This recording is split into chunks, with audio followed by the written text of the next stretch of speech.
Gold trusted gold buyers. మీరు తాకట్టు పెట్టిన బంగారాన్ని విడిపించి ఈ రోజు ఉన్న మార్కెట్ ధరకు కొనబడను.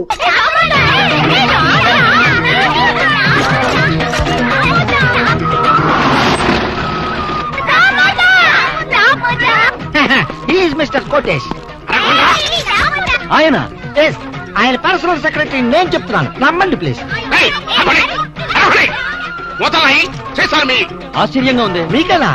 6 సంవత్సరాల నుంచి ఆయన దగ్గర సెక్రటరీగా పనిచేస్తున్నాను. వారానికి ఒకసారి నేనే ఆశ్చర్యపోతాను. ప్లీజ్ మూతలకైతే ఉన్నారని మూతలు పగిలిపోతాయి. నా మూతలు సంచిచ్చేయండి.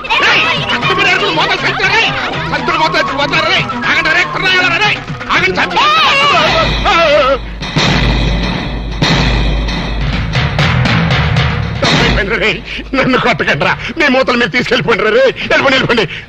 వెళ్ళిపోండి వెళ్ళిపోండి. అంత పెద్ద కోటేశ్వరుడు ఇంత చండాలంగా మూతలేరుకుంటున్నాడేంటి? మీరు నోరు మొయ్యండి ప్లీజ్. ఆయన కోటేశ్వరుడే, ఇండస్ట్రియలిస్టే. కోటేష్ ఫైనాన్స్ కి, చీకాయ సోపు ఫ్యాక్టరీకి, రియల్ ఎస్టేట్స్ కి ఆయన ఓనరే. కాకపోతే ఆయన పేదరికంలో ఉండేటప్పుడు ఇలా మూతలు ఏరుకునేవాడు, అమ్ముకునేవాడు. ఆ మూతల మీదే ఇంత వాడు అయ్యాడు. సార్ మీరే కోటేష్ గారు, ప్లీజ్. నమస్తే. వాట్ ముస్తఫా, వీళ్ళంతా ఎవరో? Income tax officer sir. Income tax officer sir? వీళ్ళని చూస్తుంటే ఇన్స్టాల్మెంట్ బేసిస్ లో రోల్డ్ గోల్డ్ సామాన్లు అమ్ముకునే వాళ్ళగా ఉన్నారు. ఇన్కమ్ ట్యాక్స్ ఆఫీసర్స్ కదా, అట్మాస్ఫియర్ బట్టి, ఏరియాని బట్టి అలా తయారై వస్తుంటారనమాట. అయినా మన సైడ్ నుంచి ఏం ప్రాబ్లం లేదే, ఎందుకే టెంట పడుతున్నారు? మీలాంటి క్లీన్ పర్సన్ ని ఓసారి చూడాలనిపించింది సార్. ఎలా ఉన్నప్పుడా? వజ్రం నేల మీద ఉన్నా, గాల్లో ఉన్నా వజ్రమే సార్. మూత నేల మీద ఉన్నా, సీసా మీద ఉన్నా, మూత వాల్యూ మూతదే నాయనా. సారీ, మీతో మాట్లాడుతూ కూర్చుంటే నా మూతల కలెక్షన్ దెబ్బతింటుంది. కావాలంటే మేము ఏర్పెడతాం సార్, మా సందేహాలు తీర్చండి. అడగండి, సందేహమే సగం బలం. మీరిలా మూతలేరుకునే పైకొచ్చారు కదా? ఎగ్జాక్ట్లీ. ప్రతి మనిషి స్టెప్పుల వారీగా పైకొస్తే నేను మూతల వారీగా పైకొచ్చాను. అన్ని కోట్లు సంపాదించి కూడా ఇలా మూతలేరుకోవడానికి మీకు సిగ్గనిపించట్లేదండి? Control your tongue secretary. Please. చూడండి, దేశానికి స్వతంత్రం వచ్చింది కదా అని మహాత్మా గాంధీ గారు జీడిపప్పు తిన్నాడా? లేదే. వేరుశనగ పప్పే తిన్నాడు. ఖద్దరే కంటిన్యూ చేశాడు గాని జీన్స్ కి షిఫ్ట్ అయ్యాడా? లేదే. అలాగే నేను కూడా. ఈ దేశానికి గాంధీ గారు సీసా అయితే ఆ సీసాకి మూతని నేను. అంత గొప్పవాళ్ళు కావటానికి కేవలం ఈ మూతలేరుకోవడం ఒక్కటే కారణం అంటారా? ఇంకోటి కూడా ఉంది. ఏమిటి సార్ అది? అయ్యిందా లేదా? ఊరుకోండి సార్, ఏంటా బూతు మాటలు? మరవే ఎక్స్ట్రా మాటలంటే. అయ్యిందా లేదా అనేదే కనుక బూతు పదం అయితే అహింస పరమో ధర్మక అది కూడా బూతుమాటే అవుతుంది. ఎందుకంటే కష్టమైనా నష్టమైనా పట్టుదలతో నువ్వు చేసినటువంటి కృషి సక్సెస్ అయ్యిందా లేదా? ఎన్నో ఊహలతో ఆశయాలతో నువ్వు వేసుకున్న పథకాలు విజయవంతం అయ్యిందా లేదా అని అడుగుతాం కదా.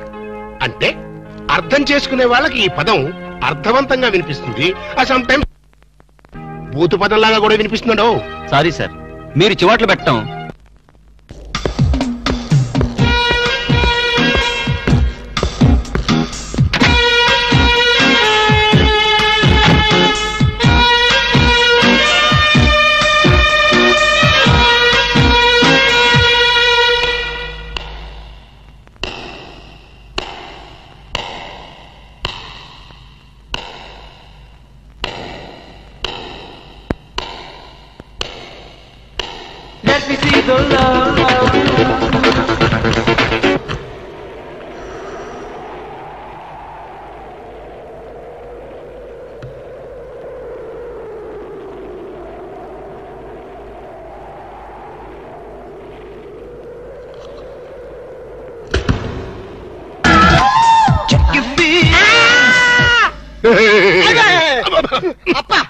డాడీ నువ్వా?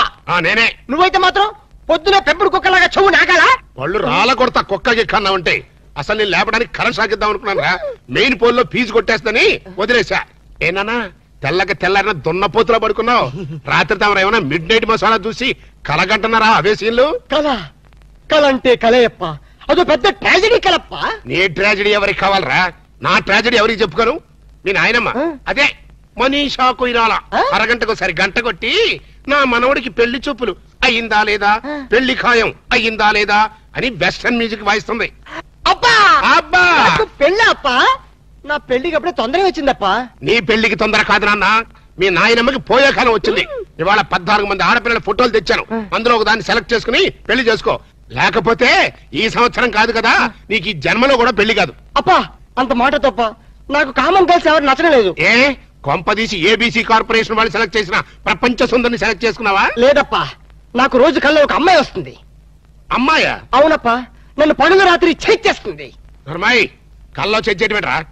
అవునప్పా, కళ్ళు మూసినా కళ్ళు తెరిచిన ఆ స్వీటీ బ్యూటీనే. ఎవరా బ్యూటీ? నాకే తెలీదప్పా. తెలియకుండా నేను అభిమానించాను, ఆరాధించాను, మనస్ఫూర్తిగా ప్రేమించాను. నానా ఆ చివరి ముక్కు ఇంకొకసారి కుయ్. మనస్ఫూర్తిగా ప్రేమించాను.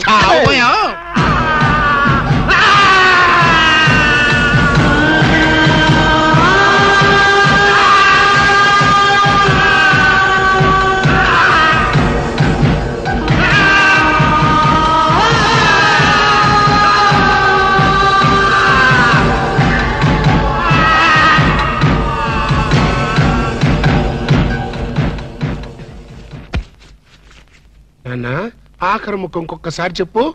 నేను కల్లో ఒక అమ్మాయిని ప్రేమించండి డాడీ. ఇంకోసారి చెప్పు. నేను కల్లో ఒక అమ్మాయిని.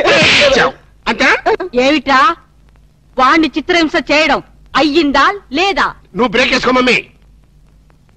చూడన్నా, ప్రేమంటే ఒక ప్రమాదం రా, ఒక విషయం. అవునంటావా కాదంటావా? కాదు, అమృతం. ఒరేయ్, నీకేమైనా మైండ్ అప్సెట్ అయిందా? మైండ్ ఇప్పుడే సెట్ అయింది. This is father and son matter. Don't interfere in the centre. ప్రేమంటే మగవాడితో వ్యాపారం చేయడం కోసం ఆడది ఉపయోగించే బిజినెస్ మెటీరియల్. ఆడదాన్ని అనుభవించడం కోసం మగవాడు ఫోకస్ చేసి ఒక కలర్ఫుల్ ఫ్లడ్ లైట్. ఇప్పుడు చెప్పునన్నా, ప్రేమంటే ఏంటి? వద్దు చెప్తే నువ్వు కొడతావు. కొట్టటం కాదురా, నిలువున చీనేస్తా. అతో ఒక అమ్మాయి కల్లో కనిపించిందంట, వీడు ప్రేమించాడంట. ఒక్కసారి కోత కూర్చావంటే నిన్ను గ్యారంటీగా యాక్సిడెంట్ అయ్యే ఫ్లైట్ ఎక్కిస్తా. నేను చెప్పిన మొక్కలు అర్థమైనయా లేదా? అర్థమైంది. మైండ్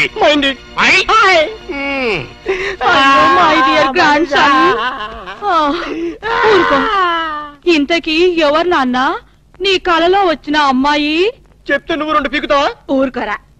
ఆ పిల్ల ఎవరైనా సరే నీకిచ్చి పెళ్లి చేసే బాధ్యత నాది. మనీషా, నువ్వు ఎంత మంచి పార్టీ మనీషా. అవును మనీషా, ప్రేమ అంటే డాడీకి ఎందుకంత కోపం వచ్చింది? ఆ మొహాన్ని ఎవరు ప్రేమించలేదు, మీ అమ్మ తప్ప. అందుకని.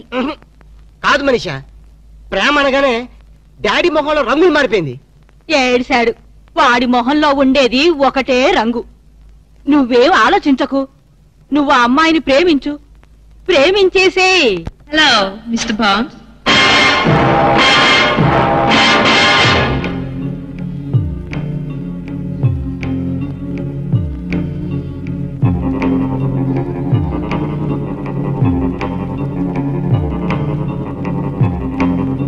Welcome, Mr. Bond.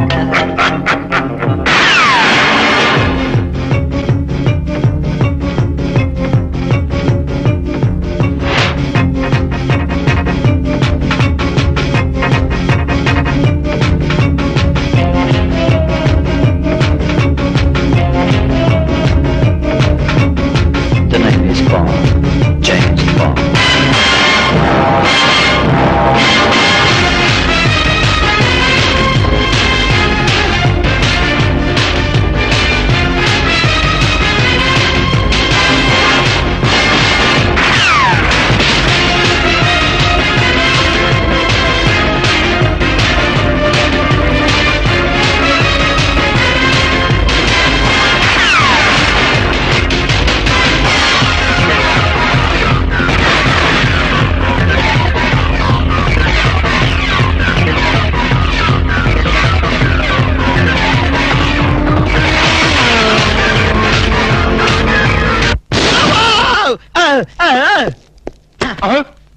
జేమ్స్ నువ్వా? గుడ్ల కంటే ఇదేరా? గుడి తప్పింది కాబట్టి సరిపోయింది, లేదా చచ్చుండేవాడి. అవును, ఈ అర్ధరాత్రి పూట ఇటు వచ్చావేంటి? Salary sir.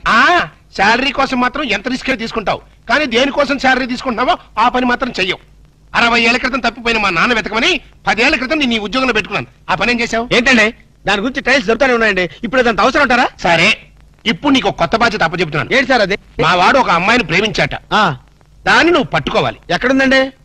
కల్లో ప్రేమించట. కల్లోనా? ఏమండి ఇదేమన్నా ధర్మంగా ఉందండి? 60 ఏళ్ల క్రితం తప్పిపోయిన మీ ఫాదర్ని పెట్టుకోమన్నారు, ఇప్పుడు కల్లో ఉన్న అమ్మాయిని పెట్టుకోమన్నారు. ప్రపంచంలో బతుకున్న అమ్మాయిని పెట్టుకోవచ్చు కానీ కల్లో అమ్మాయిని ఎలా పట్టుకుంటాం సార్? జేమ్స్ బాండ్ 555 అని బోర్డు పెట్టుకోవడం కాదు, ఇలాంటి క్రిటికల్ సమస్యని సాల్వ్ చేసినప్పుడే జేమ్స్ బాండ్ అని చెప్పుకోవడానికి వీలుంటుంది. ట్రై చేస్. Bond, James Bond. Good morning doctor. Good morning. Good morning doctor. నమస్తే doctor. Good morning. Very good morning.